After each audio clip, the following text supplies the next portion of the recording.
Well, actually, we don't know, but even trying to answer it is super fun because it takes us to like all these crazy imaginative places and environments.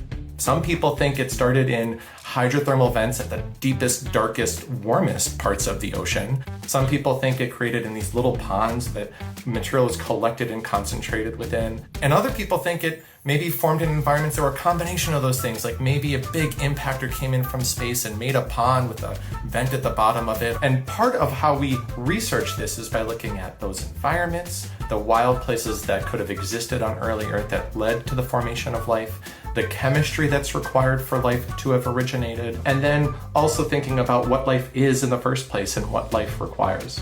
At NASA, we fund the chemists and the geologists and the astronomers and the planetary scientists that you need to bring to the same table to answer those questions in detail. We do that through NASA's astrobiology program.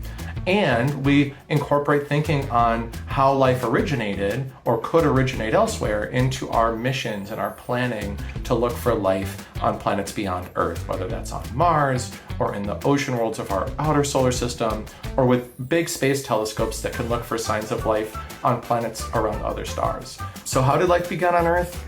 We don't know, but we're working on it because it's important both to the story of here, our history of life on our home planet. It's important also for our search for life beyond Earth and answering the other question of, are we alone?